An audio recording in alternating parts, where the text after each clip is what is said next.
Pues Rosa, yo creo que si Sí, comenzamos. empezamos. Sí, pues bienvenidos a una nueva tarde de webinar. En esta ocasión el tema que nos centra es la encíclica Dile Existe, en la que tanto la secretaria general Dolores Olmedo como el delegado Felipe Muñoz nos van a desgranar lo que es este documento tan rico para los cristianos. Damos paso a Dolores Olmedo, que va a iniciar la sesión poniéndonos en presencia del Padre. Bueno, pues voy a compartiros la oración primera y ahora después ya os cuento cómo vamos a... ¿La veis bien, verdad? ¿Se ve? Ahora mismo no se ve. Ahora. Ahora, vale. Bueno, pues esta oración que la he sacado del documento de Cuaresma y Pascua de Cáritas Española, pues nada, la hacemos, se llama Tú en cambio y la hacemos todos juntos. Sabéis que si os dijo, tú en cambio, cuando reces, hazlo en un lugar escondido para que solo Dios te escuche. Tú, en cambio, cuando ayunes, hazlo con humildad. Tú, en cambio, cuando des limosna, no lo anuncies, que quede entre tú y Dios. Tú, en cambio, cuando te arrepientas, hazlo de corazón, buscando la paz interior. Tú, en cambio, cuando ayudes, hazlo con alegría y sin esperar nada. Tú, en cambio, cuando hables de tu fe, hazlo con respeto. Tú, en cambio, cuando busques el perdón, acude con sinceridad. Tú, en cambio, cuando vivas en comunidad, sé motivo de paz. Tú, en cambio, cuando alguien te necesite, ofrécele tu tiempo. Tú, en cambio, cuando compartas tus bienes, hazlo con gratitud. Tú, en cambio, cuando medites, escucha a Dios.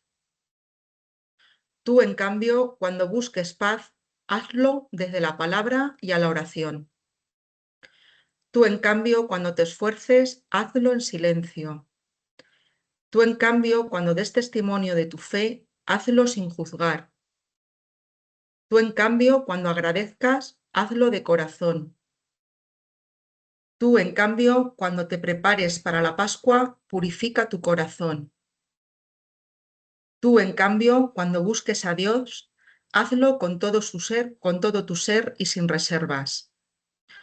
Tú, en cambio, cuando vivas esta Cuaresma, camina con fe y esperanza hacia la resurrección.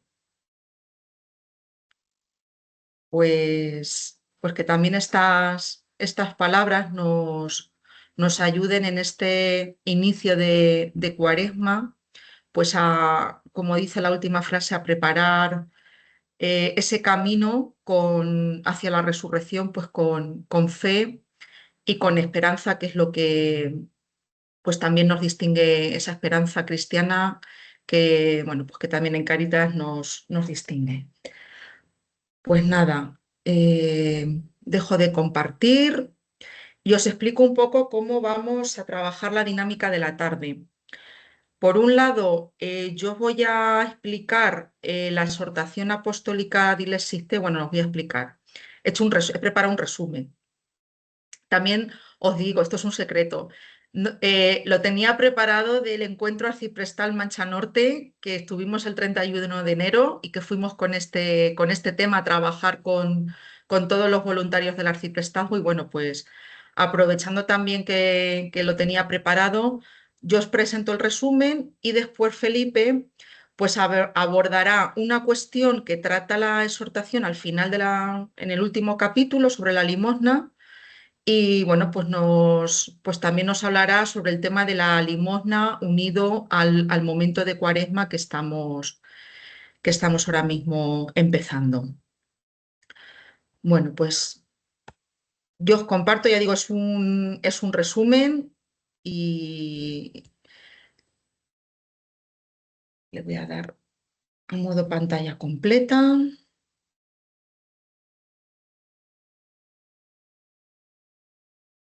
Vale, ¿lo estáis viendo ya a pantalla completa? Sí, lo Sí. vemos. Vale, pues nada, empezamos.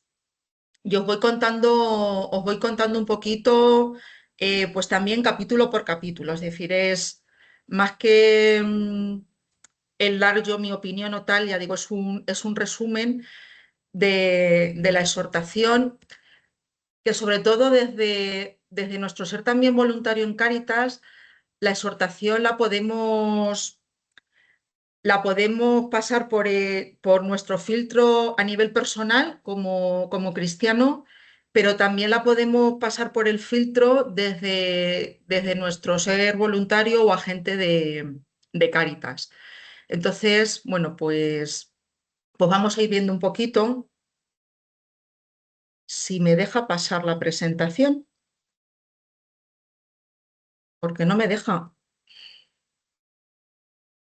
Dale con el ratón en lugar Es que que con se me ha el... olvidado el ratón. Ah, pero con Esa es la el... historia. Bueno, lo voy haciendo así porque así también la veis bien, ¿verdad?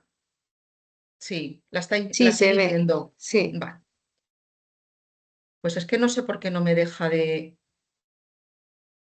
Vale, ahora. Bueno, pues la exhortación comienza con esta frase del Apocalipsis en la que Dios nos dice, el Señor nos dice, te he amado. A pesar de tu debilidad, obligaré a que se postren delante de ti. Pues con esta frase tan hermosa,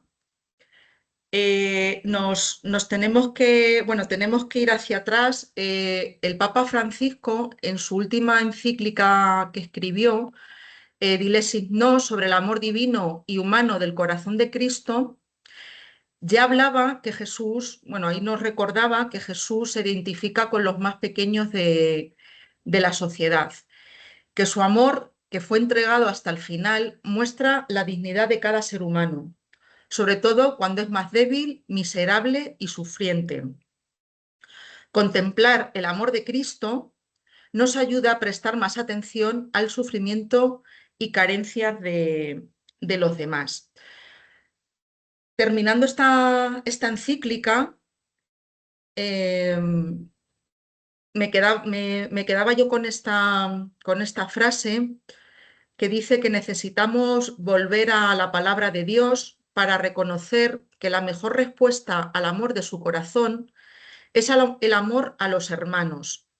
No hay mayor gesto que podamos ofrecerle para devolver amor por amor. La palabra de Dios lo dice con total claridad. Les aseguro que cada vez que lo hicieron con el más pequeño de mis hermanos, lo hicieron conmigo. Y esto, ya digo, lo recogió el Papa Francisco en esa encíclica Dilesis Nos. Bueno, pues unos meses antes de morir el Papa Francisco, él estaba ya preparando esta exhortación apostólica Dilesis Te, imaginando, cuando la estaba escribiendo, pues imaginaba que Cristo se dirigía a cada una de esas personas empobrecidos, en situación de pobreza, diciéndoles, no tenéis poder ni fuerza, pero yo te he amado. Pues León XIV recoge este proyecto como herencia y no lo propone en el comienzo de su pontificado. En esta exhortación, que ya digo es herencia del Papa Francisco, León XIV nos invita a todos los cristianos a que podamos percibir la fuerte conexión que existe entre el amor de Cristo y la llamada a acercarnos a los pobres, a las personas pobres. Por eso decía que la exhortación sería mucho más rica irla asumiendo y irla entendiendo tanto desde nuestro ser cristiano, como cualquier otra persona que pertenece a una comunidad parroquial, como también desde nuestro ser agente de Cáritas. La exhortación tiene 5 capítulos y yo os voy a ir haciendo un resumen un poco capítulo por capítulo. El primer capítulo nos habla de algunas palabras que son indispensables. Esta frase del Evangelio de Mateo dice: a los pobres los tendrán siempre con ustedes, pero a mí no me tendrán siempre. Esta frase está sacada cuando aquella mujer llega a Jesús y derrama sobre él un ungüento que es muy caro, y algunas de las personas que estaban alrededor pues comentaban que fue un desperdicio. Es decir, realmente es un desperdicio que lo hayas derramado sobre él, cuando si se hubiese vendido se hubiera sacado mucho dinero que se podía haber repartido entre los pobres. Pero realmente para Jesús, el que esta mujer derramase sobre él ese ungüento fue un gesto importante, y por eso les dijo a estas personas que hacían ese comentario: a los pobres los tendrán siempre con ustedes, pero a mí no me tendrán siempre. Pues todas esas personas que conocemos, que están en nuestros proyectos de Cáritas, en nuestras acogidas, en nuestros talleres, en nuestros centros, pues que están sufriendo, pues como nos dice León XIV, quien sufre sabe cuán importante es un pequeño gesto de afecto y cuánto alivio puede causar. Bueno, pues aquí ya tenemos el ejemplo, como vosotros como voluntarios de Cáritas, que podéis ser como esa mujer que alivia los sufrimientos con pequeños gestos, con la cercanía, con la escucha, con el acompañamiento, con tantas cosas que hacéis en vuestro día a día con las personas más desfavorecidas. Dice: el afecto por el Señor se une al afecto por los pobres. Y vuelve a repetir en la exhortación: cada vez que lo hicieron con el más pequeño de mis hermanos, lo hicieron conmigo. Nos habla León XIV del grito de los pobres. Es decir, la condición de los pobres representa un grito que tiene que interpelar constantemente nuestra vida. Y ya no solamente nuestra vida, nuestras sociedades, los sistemas políticos y económicos, y especialmente a la Iglesia. Por ser Iglesia, tenemos que estar atentos y realmente con los oídos abiertos a ese grito de los pobres. Son numerosos los rostros de la pobreza, de los pobres y de la pobreza. Y como todos sabemos, pues es un fenómeno variado y que existen muchas formas de pobreza. En la exhortación nos habla de distintas formas. Nos habla de aquellas personas que no tienen medios de sustento material, habla de pobreza moral y espiritual, de pobreza cultural, de la pobreza de los que se encuentran en una condición de debilidad o fragilidad personal o social, los que están marginados socialmente y que no tienen instrumentos para dar voz a su dignidad y a sus capacidades, y también la pobreza del que no tiene derechos, ni espacio, ni libertad. Y vosotros, que sois expertos, sabéis que muchas veces no solamente es una pobreza, son muchas que se mezclan, y cuanto más invisibles, cuanto más excluidos, cuanto más vulnerables, pues son esos que los que no tienen derechos, no hay espacio, no, pues son invisibles. Bueno, pues este grito, este grito de los pobres, eh, pues nos tiene que llevar a un compromiso en favor de ellos, porque el compromiso actual en favor de los pobres sigue siendo insuficiente. Debe de haber un compromiso para realmente eliminar las causas estructurales de la pobreza, porque sigue siendo insuficiente. Y en general lo que hace falta es un cambio de mentalidad para romper el ciclo. Ahí vemos que, pues bueno, pues la pobreza al final se reproduce. Estamos insertos en una sociedad, bueno, pues en una cultura de la acumulación. Parece que queremos todos vivir muy, muy acomodados, en una felicidad pues que algunas veces no es tal. Y esa vida tan acomodada, tan feliz, entre comillas, pues nos lleva muchas veces a esa acumulación de bienes, a pensar que lo importante de la vida es el éxito social, el tener éxito, el que me reconozcan. Y bueno, pues esto al final pues nos lleva también a sistemas económicos y políticos injustos. Pues ya sabemos que al final, pues que cada vez los ricos son más ricos, los pobres son más pobres. Todo esto lo único que genera son esas situaciones de exclusión, de desigualdad, de la cultura del descarte que nos hablaba el Papa Francisco. Y bueno, pues cuando estamos inmersos en esa cultura del descarte, que pues las personas que no tienen ese éxito social, que no, bueno, pues que no tienen a lo mejor la vida que otros, que nosotros podamos tener, pues al final se van quedando descartadas, van siendo invisibles y nos lleva a esa indiferencia social, a decir, bueno, pues si es que esto pues es más de lo mismo, se nos endurece el corazón, por decirlo de alguna manera, y al final el sufrimiento de los pobres pues se invisibiliza. Y volvemos al punto de partida de la reproducción de la pobreza, pues porque al final no se ponen los medios necesarios para paliarla y erradicarla de verdad.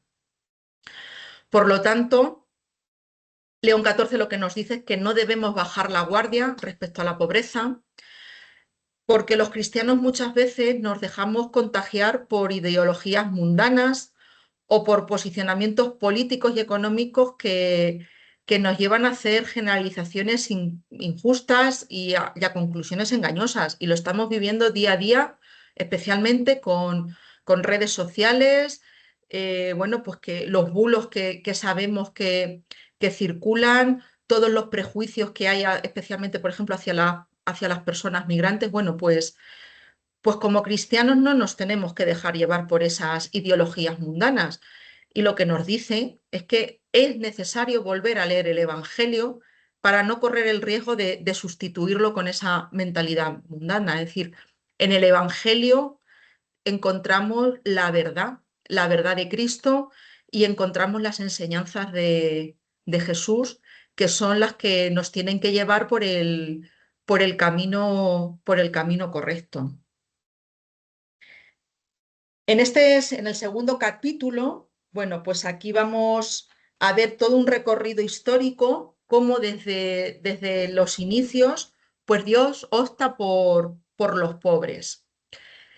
Dios es amor misericordioso. Dice, su proyecto de amor es ante todo su descenso y su venida entre nosotros para liberarnos de la esclavitud, de los miedos, del pecado y del poder de la muerte.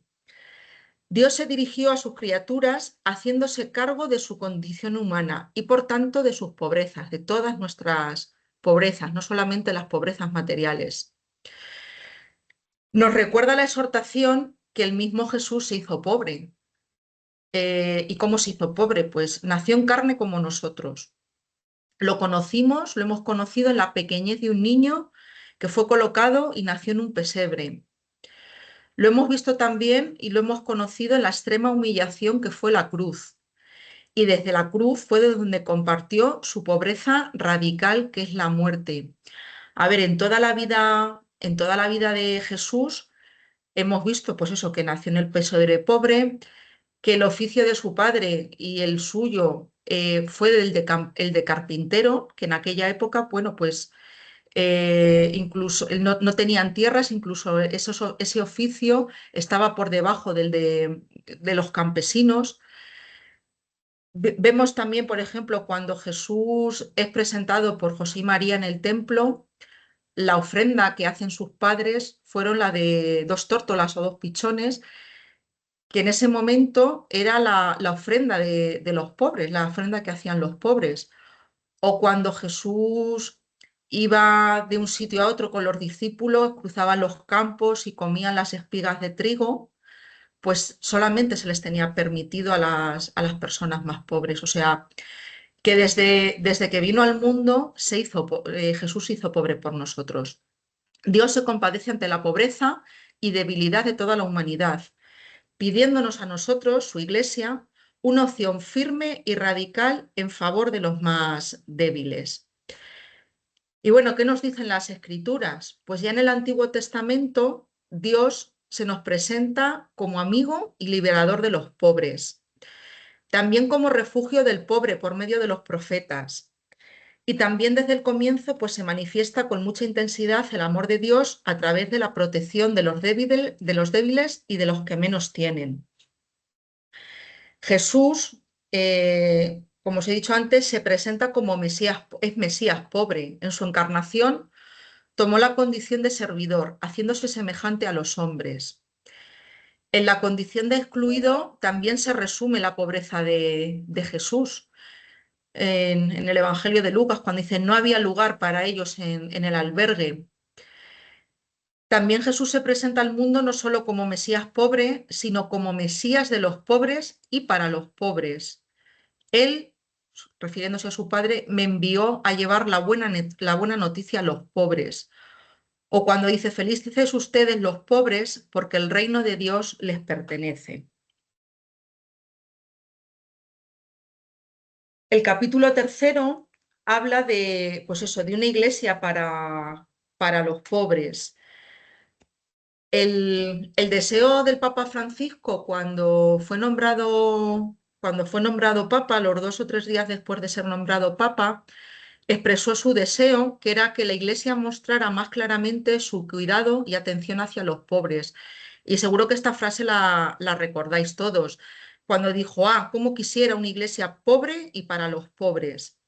Pues habiendo sido llamada a la Iglesia a configurarse con los últimos, no nos deben quedar dudas que existe un vínculo inseparable entre nuestra fe y los pobres. Como os decía, en la exhortación se hace un recorrido por toda la historia y vemos que desde los primeros siglos los padres de la Iglesia reconocieron en el pobre un acceso privilegiado a Dios, un modo especial para encontrarlo. Antiguamente la caridad hacia los necesitados no se entendía solamente como una virtud moral, sino como una expresión concreta de la fe en el Verbo encarnado. Decía San Agustín que lo que le das al pobre no es tuyo, es suyo, porque te has apropiado de lo que fue dado para su uso común.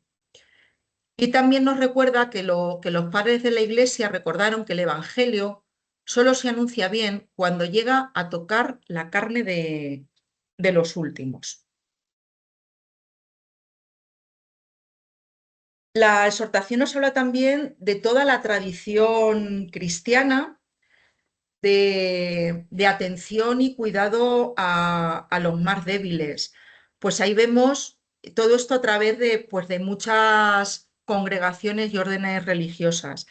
Ahí vemos pues cómo desde hace muchísimos años, incluso siglos, la Iglesia se ha ocupado de cuidar a los enfermos, porque la tradición cristiana de visitar a los enfermos, de lavar sus heridas, de consolar a los afligidos, no se ha reducido a una obra de filantropía, sino que es una acción eclesial a través de la cual en los enfermos, los miembros de la Iglesia, tocan la carne sufriente de Cristo. Así es como siempre se ha entendido el cuidado a los enfermos. También sabemos que el cuidado a los más pobres se ha hecho desde la vida monástica, aquellas personas que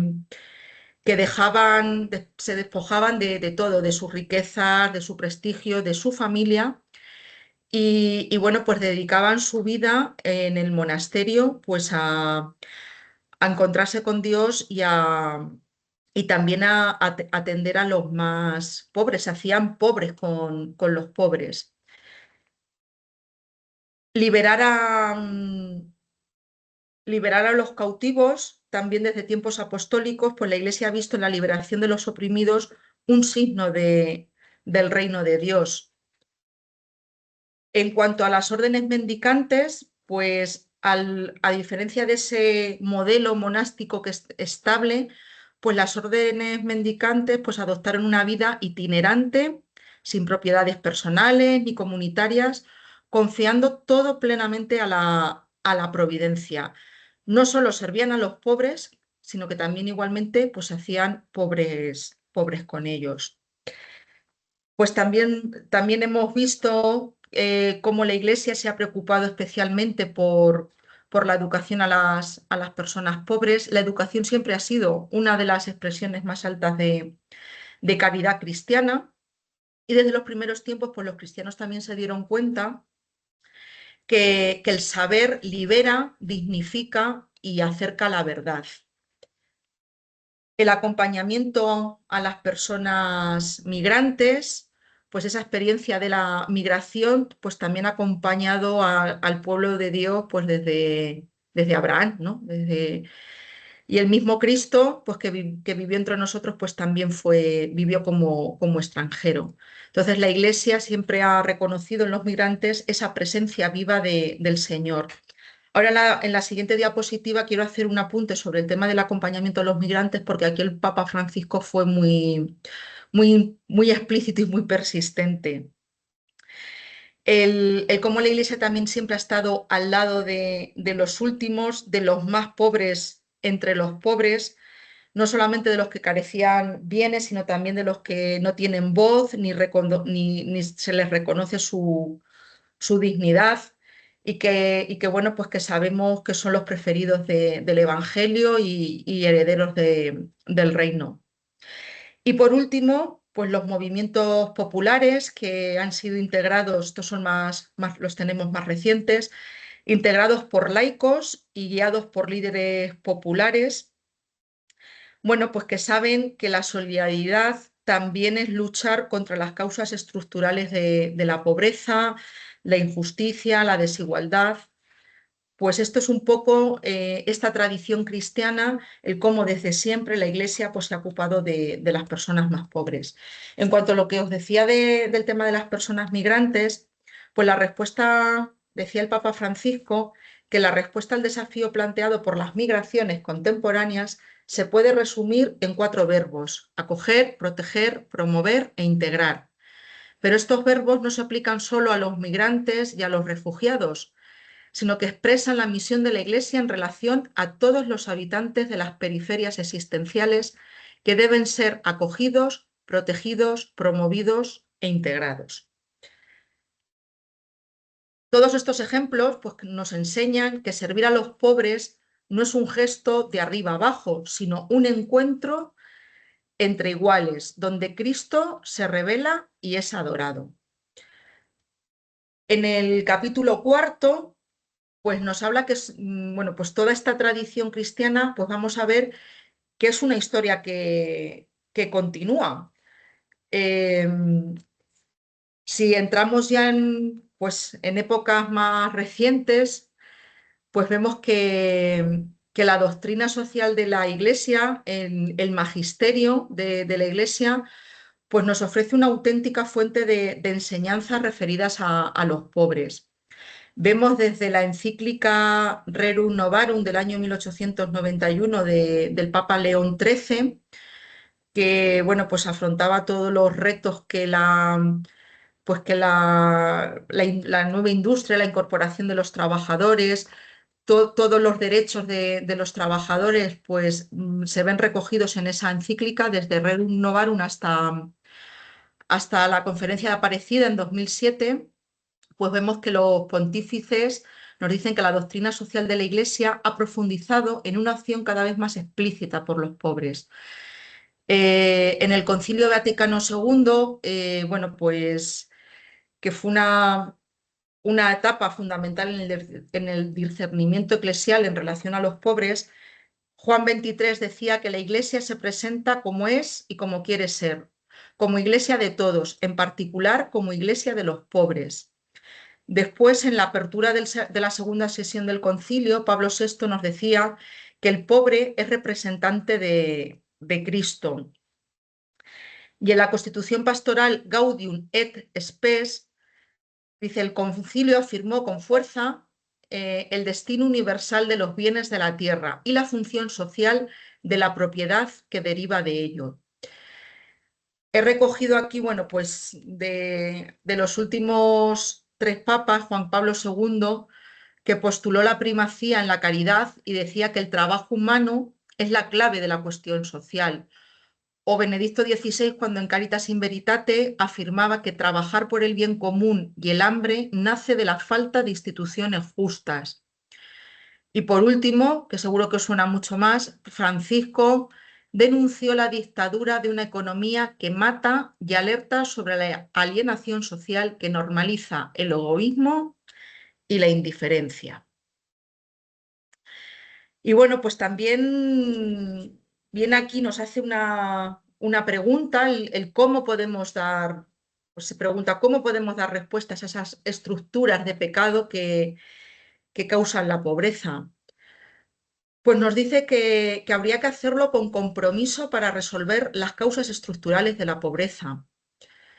Y podemos decir, es que eso nos viene grande, pero es verdad que desde Cáritas, a nivel local, a nivel más pequeñito, podemos ir haciendo cosillas, que no estamos exentos. Dice, fomentando también espacios que conecten, relacionen y favorezcan el reconocimiento del otro, haciendo ver que a pesar de las debilidades o carencias, tienen la misma dignidad. Y de esto sabemos mucho en Cáritas.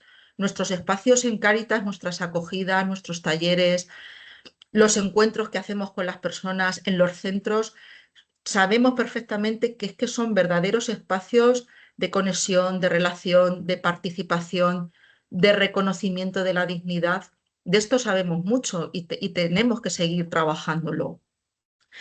También habla de contribuir al desarrollo de políticas eficaces en la transformación de la sociedad, recordando la propuesta del Evangelio y haciendo oír nuestra voz para denunciar las estructuras de injusticia.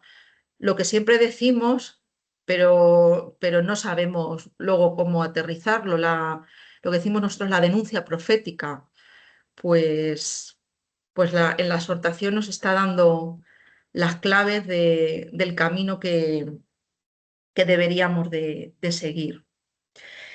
Y ya por último, el capítulo quinto nos recuerda pues que tenemos un desafío, los cristianos tenemos un desafío permanente. Dice, el cristiano no puede considerar a los pobres solo como un problema social. Estos son una cuestión familiar. Nos recuerda que son de los nuestros. Si son nuestros hermanos, pues son mi familia. Dice, nuestra relación con ellos no se puede reducir a una actividad o a una oficina de la Iglesia. Dice, como enseña la conferencia de Aparecida, se nos pide dedicar tiempo a los pobres, prestarles una amable atención, escucharlos con interés, acompañarlos en los momentos más difíciles, eligiéndolos para compartir horas, semanas o años de nuestra vida y buscando desde ellos la transformación de su situación. No podemos olvidar que el mismo Jesús lo propuso con su modo de actuar y con sus palabras. Pues, pues la exhortación nos vuelve a presentar la parábola del buen samaritano. O sea, dice el buen samaritano de nuevo. Esta parábola, bueno, y cualquier otra, y como decíamos, el Evangelio siempre es novedad. Creo que el Evangelio siempre que lo volvemos a leer, o las parábolas siempre que las volvemos a leer o a escuchar, tenemos que intentar leerlas o escucharlas con nuevos ojos, con nuevos oídos, porque siempre se puede sacar algún aprendizaje nuevo. Bueno, pues en la exhortación nos recuerda, en esta parábola que todos conocemos perfectamente, nos dice que frente a aquel hombre querido y abandonado en el camino, las actitudes de aquellos que pasan son distintas y solo el buen samaritano se ocupa de cuidarlo. Y por eso nos recuerda que el buen samaritano se repite también hoy. Y, y nos lanza una pregunta, dice, ¿cómo te identificas? O sea, ante esa persona que está en el camino, que está en la cuneta, que está en la periferia, que está descartada, ¿no? ¿Cómo nos identificamos? Y yo aquí voy un poquito más allá, o sea, ya no solamente cómo me identifico como cristiano, cómo me identifico como Cáritas, porque pues a veces pues nos ha podido pasar en nuestro día a día de Cáritas que no hayamos sido el buen samaritano, no lo sé, dejo ahí la cuestión, pero sí que la exhortación nos dice que, pues eso, que cómo nos identificamos ante la persona que está sufriendo en el camino con indiferencia, o sea, hemos llegado a un punto en nuestra vida que las situaciones de pobreza, que el sufrimiento, nos hemos acostumbrado y se nos hace indiferente. Nos identificamos desde el descarte. No sé, en algún momento alguien que haya pasado por nuestra acogida y que hayamos decidido no atenderla, no sé, por X motivos. Por eso digo que no nos posicionemos en la parábola solo desde mi ser cristiano, sino también como Cáritas. O nos identificamos desde el abandono. Hemos llegado en alguna ocasión a abandonar alguna persona. Pues no sé, que nos haga también la parábola de nuevo, releerla y repensar el cómo estamos trabajando. Se nos reconoce eso, pues distintas formas de indiferencia. Habla pues que cada vez más las personas estamos concentradas en en nuestras propias necesidades. Lo nuestro es lo primero, es lo esencial. Eh, ¿Esto a qué nos lleva? Pues nos lleva a ver a alguien que está sufriendo y que ese sufrimiento nos llegue a molestar y a perturbar, decir, pues es que, ¿qué necesidad tengo yo de ver a esta persona sufrir? Pues yo sigo pues eso, con mis necesidades, con mis prioridades. Nos lleva a no querer perder nuestro tiempo por culpa de los problemas ajenos. Y al final, pues esta forma de actuar nos lleva a nos acostumbramos a mirar de costado, a pasar de lado pues de las personas que están en la cuneta y que están en las periferias. Y nos dice el Papa que todos estos síntomas son síntomas de una sociedad enferma que se construye de espaldas al dolor. Por lo tanto, nos habla de ese desafío permanente, como llama el capítulo, pues es un desafío ineludible para la Iglesia hoy. También pregunta, dice, ¿son los pobres sostenidos por quienes tienen medios económicos? Pues sí, pero también no, porque, porque los pobres no solamente son sostenidos por medios económicos, y nos vuelve a decir que tenemos que caer en la cuenta que realmente los pobres son quienes nos evangelizan a nosotros también. Y, y nos da tres pistas de cómo nos evangelizan. Habla que nos evangelizan en el silencio de su misma condición. Nos colocan frente a la realidad de nuestra debilidad. ¿Cuántas veces pensamos que por nuestra condición pues de tener una vida acomodada somos intocables y no nos va a pasar nunca? O sea, ¿cuántas veces hemos podido llegar a pensar es que yo no voy a estar nunca en la posición de esta persona que está aquí delante de mí? Bueno, pues nos tiene que hacer su silencio de ellos, su mirada nos tiene que, pues eso, hacer caer en la cuenta que realmente somos débiles y que podemos estar al otro lado perfectamente en un momento determinado de la vida. Nos hacen también reflexionar sobre la precariedad del orgullo agresivo con el que frecuentemente afrontamos las dificultades de la vida. Qué orgullosos a veces pues podemos llegar a ser o a ponernos cuando nos pasa, cuando tenemos un revés, pero como tenemos medios como podemos, pues esos reveses los pasamos a lo mejor más alegremente. Lo digo entre comillas y con todo el respeto. pero nos tienen que hacer reflexionar eso, el orgullo con el que vivimos algunas veces. Y también revelan nuestra fragilidad y el vacío de una vida aparentemente protegida y segura. Por eso los pobres, para los cristianos, no tienen que ser una categoría sociológica, sino que tienen que ser para nosotros la misma carne de Cristo. Dice, el corazón de la Iglesia, por su misma naturaleza, es solidario con aquellos que son pobres, excluidos y marginados, con aquellos que son considerados un descarte de la sociedad. Por lo tanto, de nuestra fe en Cristo, hecho pobre y siempre cercano a los pobres y excluidos, brota la preocupación por el desarrollo integral de los más abandonados de la sociedad. Nos dice que no es solo la asistencia y el necesario compromiso por la justicia, que esto lo tenemos muy aprendido y lo sabemos hacer bien. Nos recuerda que la peor discriminación que sufren los pobres es la falta de atención espiritual. La opción preferencial por los pobres debe traducirse principalmente en una atención religiosa privilegiada y prioritaria. Y por último, bueno, pues termina la exhortación recordándonos que el amor cristiano supera cualquier barrera. Por su naturaleza, el amor cristiano es profético, hace milagros y no tiene límites.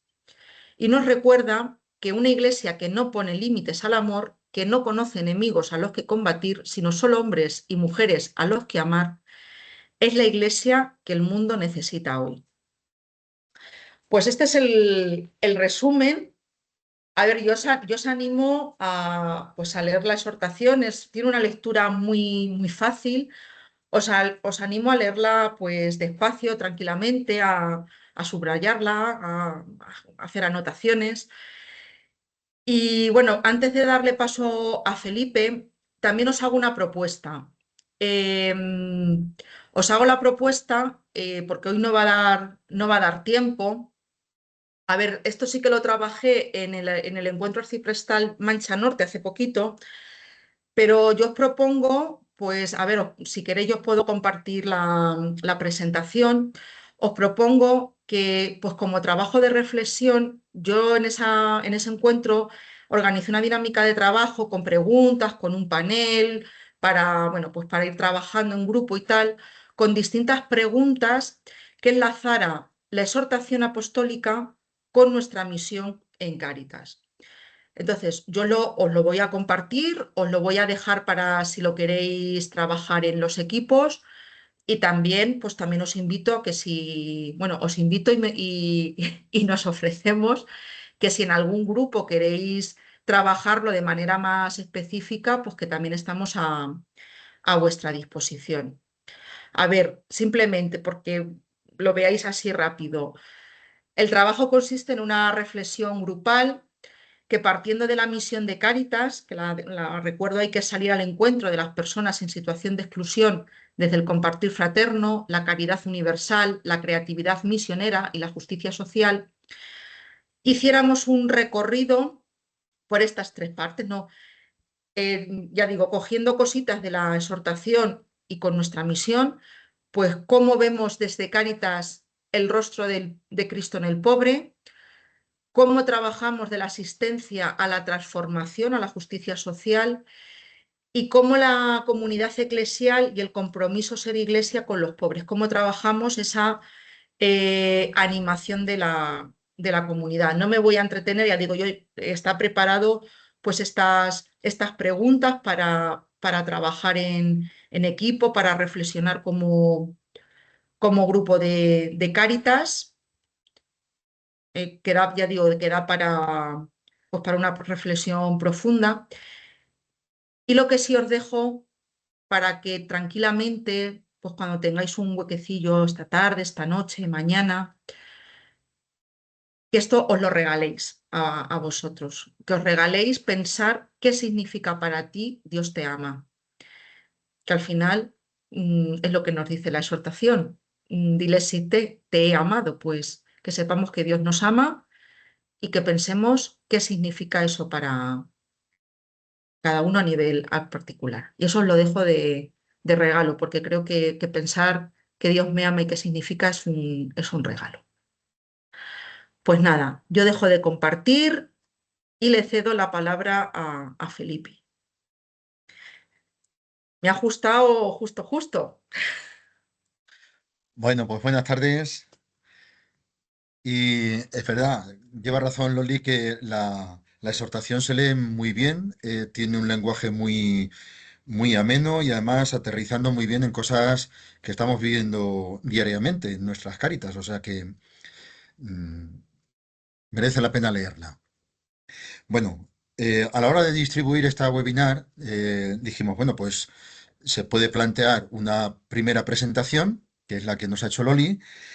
Y luego después dándole vueltas por darle un aterrizaje, ya no sé si teológico, pastoral, bueno, sí, un poquito de todo. mm, Le dije, bueno, pues mira, yo creo que me voy a centrar en el último apartado del capítulo quinto, que lleva por título Aún hoy. Me llamó la atención el que una exhortación apostólica terminara así, de forma tan directa y tan llamativa, porque efectivamente habla sobre la limosna y viendo el momento litúrgico en el que estamos, recién comenzada la cuaresma, pues la verdad es que venía muy bien para este momento de formación. La limosna es verdad que no tiene buena fama y esto lo sabemos bien. ¿Por qué? Bueno, pues entre otras cosas porque forma parte mm, de la penitencia que que propone la Iglesia, que nos propone el mismo Jesucristo.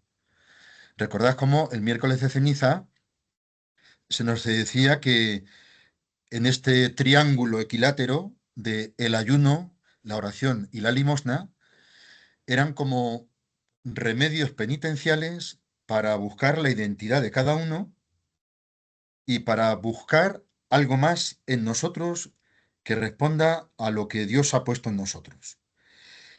Y es verdad que esta tríada sagrada, el ayuno, la oración y la limosna, se nos pide a todos los cristianos, sin excepción. Aunque es verdad que, por ejemplo, el ayuno tiene sus limitaciones. Hay enfermedades, hay edades, pero quitando esas limitaciones, se nos pide a todos los cristianos por igual. Es decir, se nos pide que oremos, se nos pide que hagamos limosna y bueno, ya dependiendo el ayuno. El ayuno lo sabemos muy bien. En el fondo es la privación voluntaria de alimento, que bueno, que si lo queremos extender un poco más, es la restricción del consumo de mundo, reduciendo al máximo lo que vemos que nos puede despistar de muchas cosas. Porque efectivamente cuando uno está mm, alimentado de sobra, cuando uno tiene cubiertas sus necesidades, incluso las más básicas, el alimento, pues hay veces que a lo mejor somos insensibles a muchas cosas, muchas realidades. De alguna forma el ayuno lo que hace es abrirnos la puerta a la oración. Los padres de la Iglesia decían que por donde empieza la conversión de una persona, y esto no es ninguna tontería, siempre es por el ayuno. Esto es curioso. Con lo cual, el ayuno favorece la oración liberada por el ayuno se vuelve a Dios, lo celebra, se une, nos unimos sacramentalmente a Dios y en el fondo está posibilitando también el ayuno.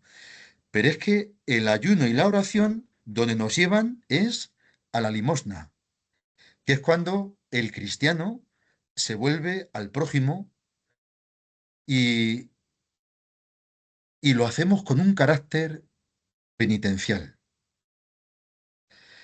La limosna es una de las virtudes y esto puede parecer contradictorio, pero la limosna es una de las virtudes más alegres del cristianismo. Y me explico. Porque por la penitencia de la limosna, o del ayuno, o de la oración, nosotros pasamos de las tinieblas a la luz, pasamos de la enfermedad del alma a la salud del alma, pasamos de la muerte a la vida, pasamos de la cautividad, de la esclavitud, pasamos a la libertad. Es decir, en el fondo es el misterio pascual, de la muerte a la vida, de la muerte a la resurrección. Y qué curioso, Jesucristo siempre empieza su predicación, empieza la buena noticia, llamando a la penitencia. Con lo cual, el reino de Dios está cerca y el hombre pecador, cada uno de nosotros, se va a ir transformando en un hombre divino, en un hombre celestial, que en el fondo estamos llamados a ser miembros del cuerpo místico de Cristo. Bueno, pues mirad, a la hora de preparar esta sesión, no sé si a lo mejor se va a entender lo que voy a querer decir, pero bueno, a ver qué tal, a ver si soy capaz de explicarlo. Mm, las personas tenemos, no os asustéis, las personas tenemos enfermedades espirituales, igual que la tenemos enfermedades físicas, biológicas. Y hay dos palabras que es verdad que, bueno, pertenecen al mundo filosófico, ético, pero bueno, yo aquí las voy a nombrar, aunque vamos a utilizar las que conocemos realmente. Está la filargiria, no os asustéis, que en el fondo es el apego al dinero, a las distintas formas de riqueza material. Es el gozo que tiene una persona, el disfrute, el placer, por poseer. Y no solamente ya por poseerlas, sino por conservarlas. Y además a esa persona le cuesta separarse de ellas y le da pena soltarlas. Bueno, pues esa palabra tan rara, filargiria, eso es lo que de toda la vida de Dios hemos conocido como la avaricia. Y luego hay otra palabra, pleonesía, que lo mismo es un concepto filosófico y ético, pero en el fondo lo que viene a decir es que es la voluntad de adquirir nuevas posesiones, el deseo de tener más. Y esto en castellano le hemos dicho siempre la codicia, la ambición. Bueno, pues mirad, la avaricia y la codicia, la ambición, son dos pasiones donde no se está criticando el dinero ni los bienes materiales, sino lo que se critica es la actitud pervertida, ojo, no convertida, pervertida,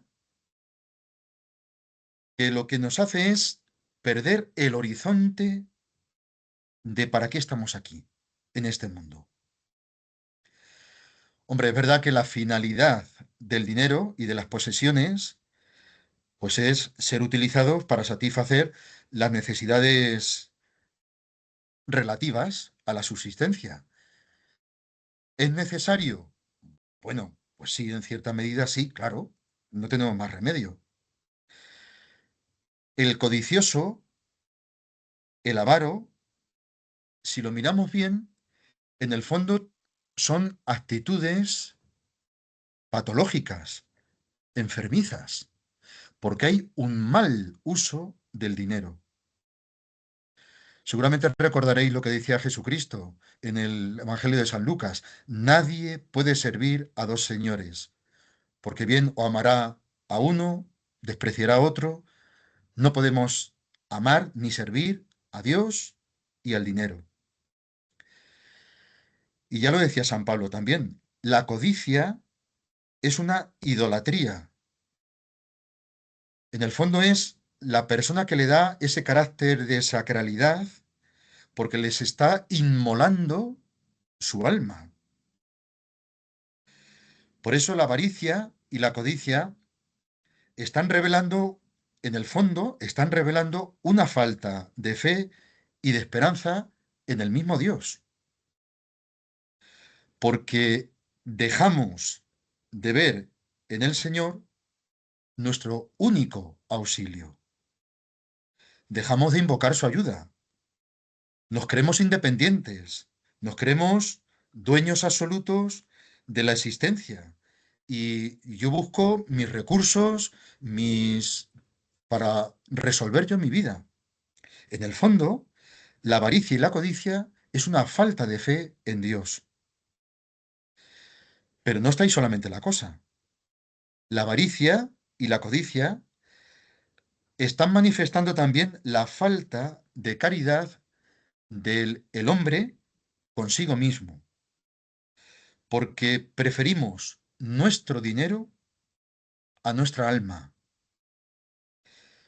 De alguna forma estamos descuidando la salvación y no podemos desarrollar las potencialidades espirituales que Dios ha puesto en nosotros. Y nos quedamos encerrados en los límites del mundo caído, es decir, del mundo que hemos heredado desde el pecado original. De alguna forma, no solamente sale dañada la relación con Dios, la relación con nosotros mismos, sino que en la avaricia y la codicia sale dañada también la relación con el prójimo, pero muy gravemente dañada, porque en el fondo es un detrimento de la identidad de los demás. Seguramente habéis escuchado mucho, porque esto no es nuevo, esto ha salido muchas veces en documentos, en lecturas, en los padres de la Iglesia que tenían una predicación viva, pero viva, y además que, que no se cortaban ni un pelo. Y las exhortaciones que hacían y la denuncia profética, que hoy utilizamos este nombre, tenían una fuerza. Bueno, y sobre todo, San Juan Crisóstomo, San Basilio, mm, decían que todos hemos sido creados a imagen de Dios. Y decía San Juan Crisóstomo, y el avaro, el codicioso, es un ladrón, porque se queda con lo que no es suyo. La adquisición y la posesión sin medida, en el fondo, ¿qué es lo que está haciendo? Contradice la igualdad que Dios ha querido para todos, para el reparto de los bienes entre todos. Y lo que hace es, la avaricia y la codicia, instaurar un estado antinatural, porque Dios no lo ha querido desde el principio. Instaura un estado anormal. Es una enfermedad. Por eso, la riqueza hay que utilizarla, pues como administradores que somos, no como quien se apropia para gozar de esa riqueza. La riqueza está destinada para ser compartida y repartida equitativamente. Claro, aquí tiene razón de ser el mandamiento. Amarás a tu prójimo como a ti mismo. La avaricia y la codicia destruyen la caridad, la pervierten y pervierten las relaciones con los demás, porque ven al prójimo como un obstáculo, como una persona que me incomoda. En el fondo, la avaricia y la codicia es una verdadera enfermedad del alma. ¿Esto es incurable? No, esto se puede curar. Pero esta enfermedad, cuanto menos eche raíces en nosotros, mejor. Porque, como dicen los padres de la Iglesia, la avaricia, la codicia son insaciables. Es una forma de locura. Ellos le llaman, es la bulimia del alma. Es el hambre incesante. Siempre quiero más, no me canso, termino en una cosa y voy a por otra. Y lo más importante, la avaricia y la codicia nos afecta a ricos y pobres.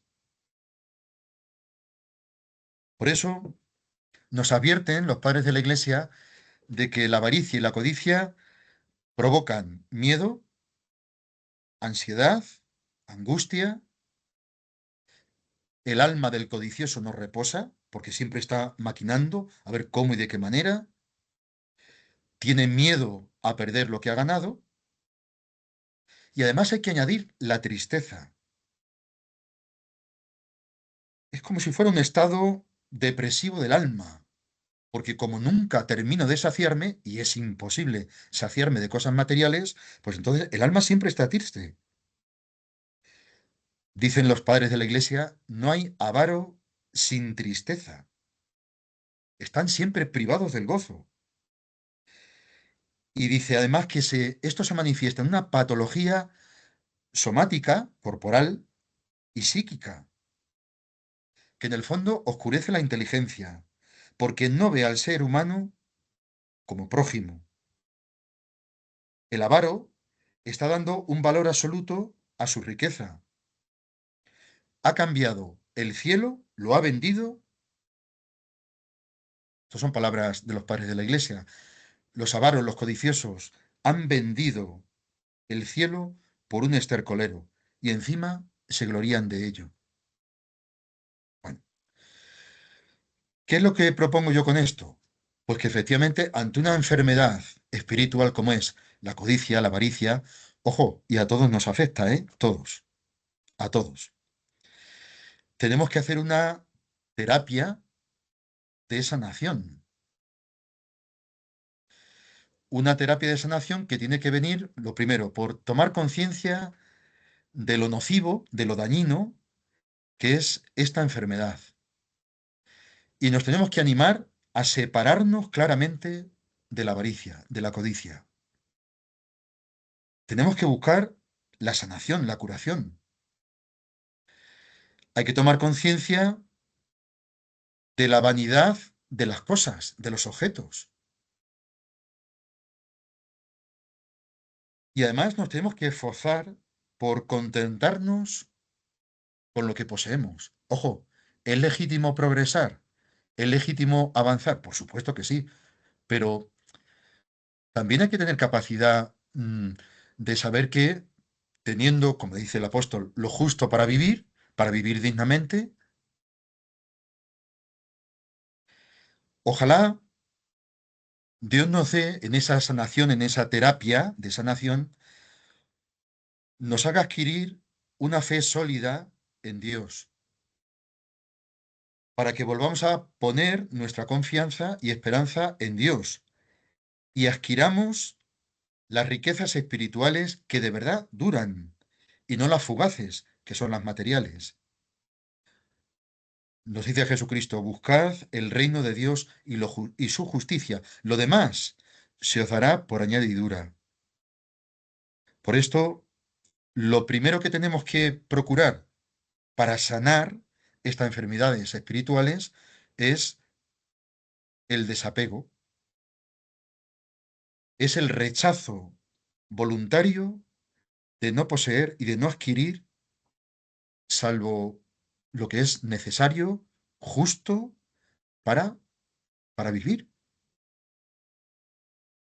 Porque en el fondo, toda esa ausencia de preocupaciones por los bienes materiales, en el fondo nos va a ayudar a vivir de forma sana. Pero a lo que voy. La limosna, que es lo que nos propone el Papa en la exhortación, y por el tiempo en el que estamos, litúrgico, la Cuaresma, hay que potenciarla. La limosna es una virtud, pero es una virtud penitencial.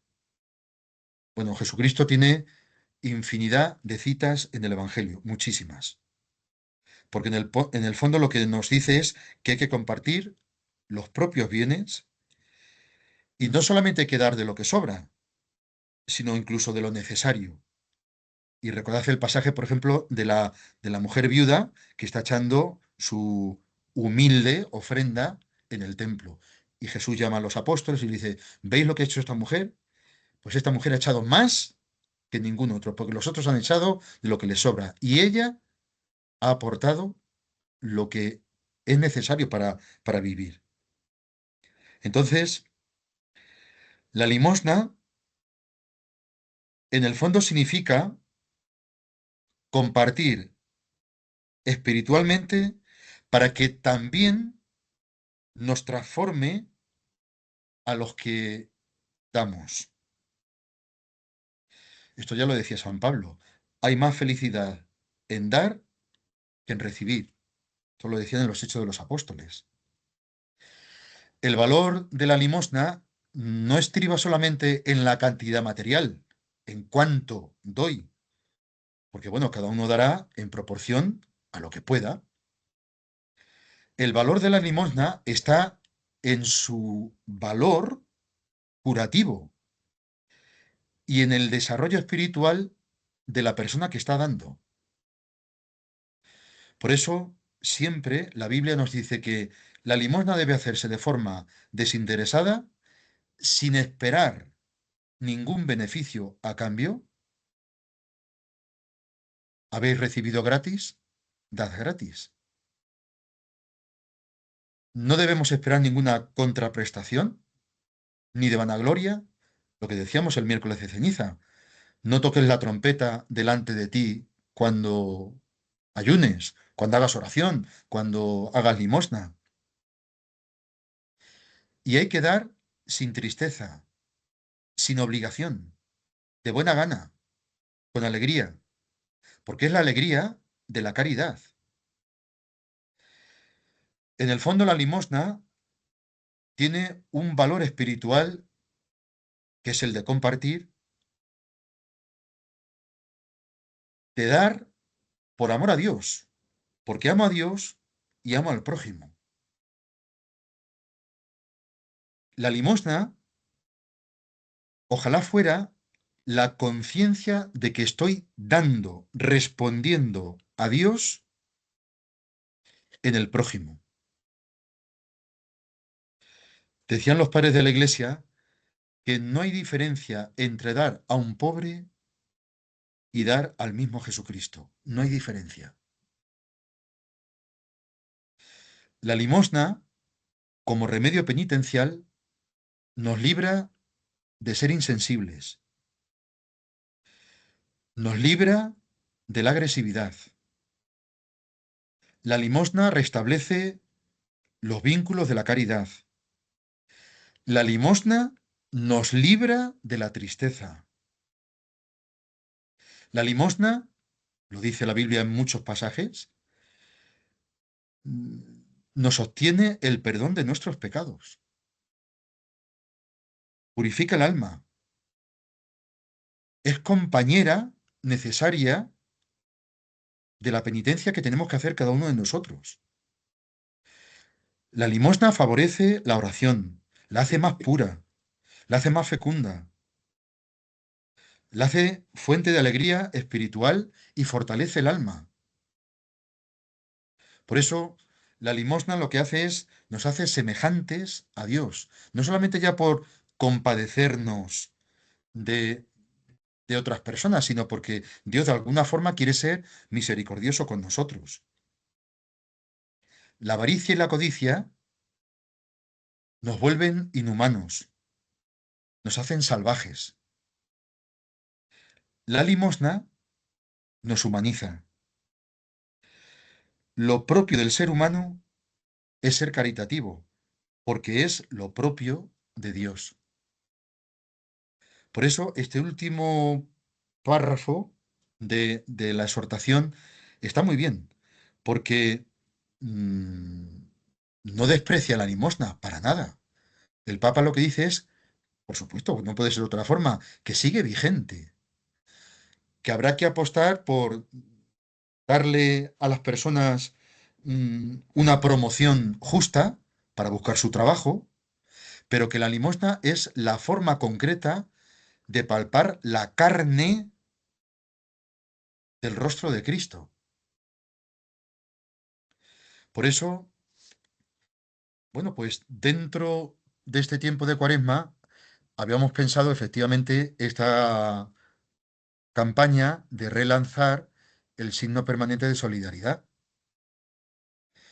que en el fondo es un gesto Es un gesto, no podemos resolver todas las cosas, es imposible, pero es un gesto concreto, visible, de que queremos que la caridad de Dios esté presente sin límites en voluntarios, en hogares, en familias, en trabajadores, en sacerdotes, en comunidades cristianas, desde el pueblo más humilde de la diócesis hasta el pueblo con más habitantes, pero que sea un momento privilegiado de compartir también y de visibilizar la unión de las iglesias. Fijaos qué curioso, San Pablo, no sé si recordaréis, él cuando, bueno, pues va fundando iglesias, claro, él se centra en fundar las iglesias que vienen del paganismo.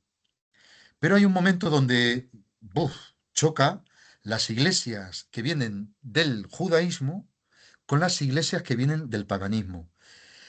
Pero lo que hace unificar a la iglesia es la colecta por los pobres. Esto es curiosísimo. O sea, que lejos de, bueno, pues todos los problemas teológicos que hubiera, pero lo que compartieron y lo que hizo visible la comunión de la iglesia, fuera cual fuera su origen, era la colecta por los pobres. Y esto es hermosísimo. Con lo cual, bueno, pues con este signo permanente que queremos relanzarlo y revitalizarlo, pues ojalá que sea también una expresión de comunicación cristiana de bienes y que efectivamente podamos decir en la diócesis de Ciudad Real, desde las cáritas constituidas, porque tienen grupos, porque hay parroquias que, bueno, pues han trabajado muy bien la caridad, hasta la parroquia donde a lo mejor no hay un grupo consolidado, pero están ejerciendo la caridad. Pues que efectivamente podamos decir que con esta exhortación, yo te he amado. Dios ha seguido amando a su pueblo a través del ejercicio de la limosna. Una limosna organizada que fíjate que a lo mejor en algunos momentos tiene que ser más primaria. Bueno, pues tampoco habrá que cerrar puertas, pero que el objetivo es efectivamente una limosna que promocione a la persona, no solamente que la asista. Bueno, si habrá que hacerlo en algún momento, bueno, pues a lo mejor habrá que hacerlo, pero el objetivo es la promoción de la persona. ¿Para qué? Para que empiece a saborear no la esclavitud de las estructuras de pecado que se generaron a partir del pecado original, sino que volvamos a recomponer esa comunión antes del pecado original, que esa es la salud que efectivamente tiene que venir con la caridad. Mientras tanto, pues nos tocará ejercer la limosna. ¿Como recurso penitencial? Pues sí, y no pasa nada. ¿Por qué? Si va a restaurar la alegría que tanto necesitamos y nos va a librar de otras tantas enfermedades espirituales. Por eso, termino con esto. Dice el Papa, ¿aún hoy dar? Sí. Y habría que decir, y darse. O sea, no solamente la ayuda material, económica, sino darnos a nosotros mismos. Bueno, pues no sé si a lo mejor esto ayuda o he, o he empantanado más la reflexión, pero ojalá que todo esto también anime, pues eso, a que cojamos la exhortación y, bueno, pues veamos también lo que el Papa nos está planteando en este documento. Loli. No sé si alguien tiene alguna pregunta, alguna duda, quiere comentar algo. ¿Se ha quedado todo claro? ¿Nos hemos asustado? Con la filargiria.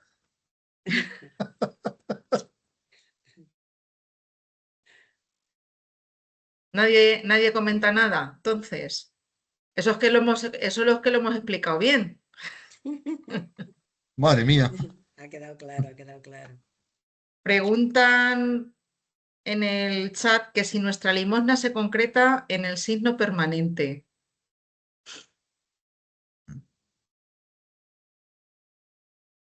Loli, ¿Y qué, ¿contestas tú o yo? y qué hacer con las personas que nos piden por las calles?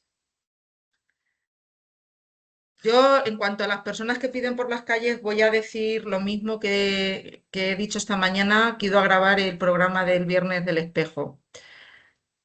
Digo lo mismo, es decir, y lo dice el obispo en la carta que ha mandado a los delegados de Cáritas, es decir, al final, o sea, Cáritas es la caridad organizada, o sea, todo se debería canalizar en una caridad organizada. Entonces, siempre decimos que quien pide por la calle, lo que hay que hacer es, como he dicho, saludarlo, mirarlo a los ojos, reconocerlo, invitarle o preguntarle si ha pasado por Cáritas o si desde Cáritas se le puede ayudar con algo. Porque bueno, pues no sabemos en ese momento si esa limosna que entregamos estamos ayudando o no estamos ayudando. A lo mejor son personas que ya están siendo atendidas por Cáritas o que no nos conocen. A ver, yo esa es mi forma de verlo. Y en cuanto a que si se concreta en el signo permanente, puede ser una de las formas de concretarse. No sé si tú, Felipe, quieres añadir. No es la Sí, a única, ver, creo que no es la única forma de concretar la limosna. El signo, habrá otras formas, pero el signo puede ser una. claro. A ver, sobre todo porque el Papa lo que anima es, en la exhortación, lo primero es a que veamos eh, que la limosna sea un acto de piedad, eso es lo que dice el Papa, que la limosna sea un gesto para ver, para palpar la carne de Cristo, ¿vale? El rostro de Cristo en los pobres, pero sobre todo lo que nos dice el Papa efectivamente es que sea un gesto de promoción.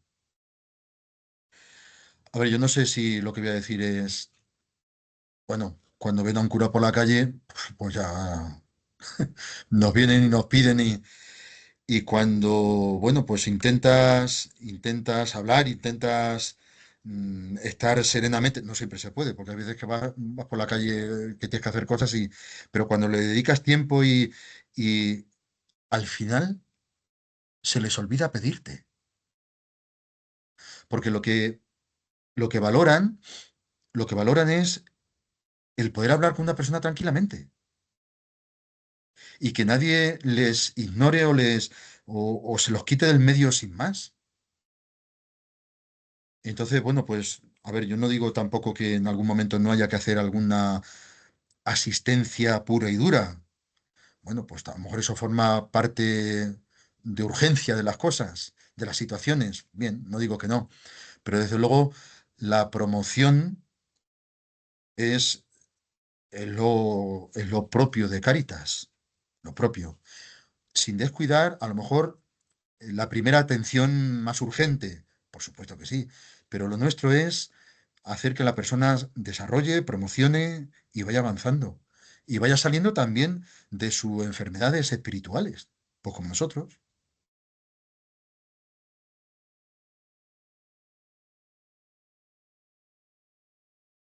¿Alguna cosa más o damos por terminada la sesión? Os voy recordando que en el chat se ha dejado el enlace a la evaluación de la webinar también, para que la rellenéis, porque, a ver, el también que nos devolváis si os gusta, si no os gusta, si se puede hacer mejor, si se puede hacer de otra manera, pues también nos ayuda a mejorar el trabajo de cara a estos espacios de formación.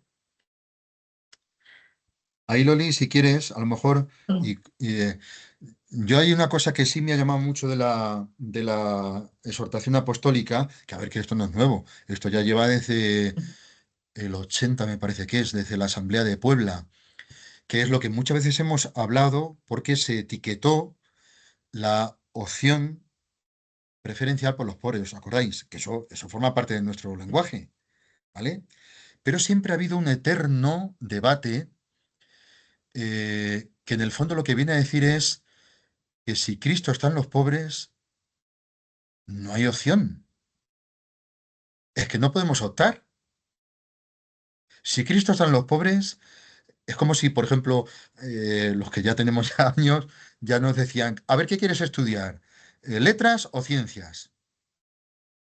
No, Cristo está en los pobres. No se puede optar por él. Está en los pobres.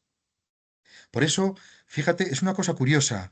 Este término que se acuñó en América, en Latinoamérica, bueno, responde también a la teología que se hizo allí, pero, sin embargo, el catecismo de la Iglesia Católica tiene una expresión que creo yo, a ver, esto es una opinión mía, pero bueno, esto es muy...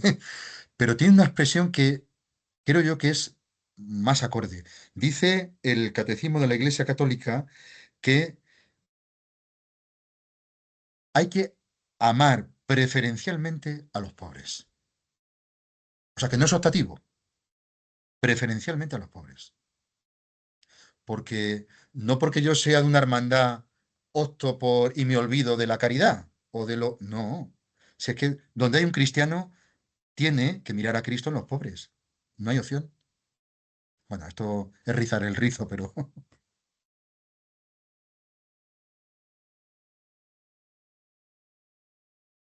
Pues nada, si queréis son las 6:25, pues damos por finalizada la webinar de hoy y bueno, pues sobre todo agradecer vuestra presencia y nada, que sepáis que eso, que estamos a vuestro servicio y disponibles para todo aquello que necesitéis.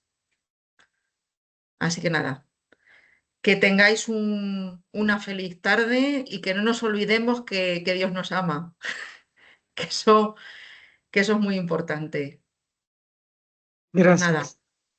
buena tarde a todos. Venga, igualmente. adiós. Adiós. Buena tarde.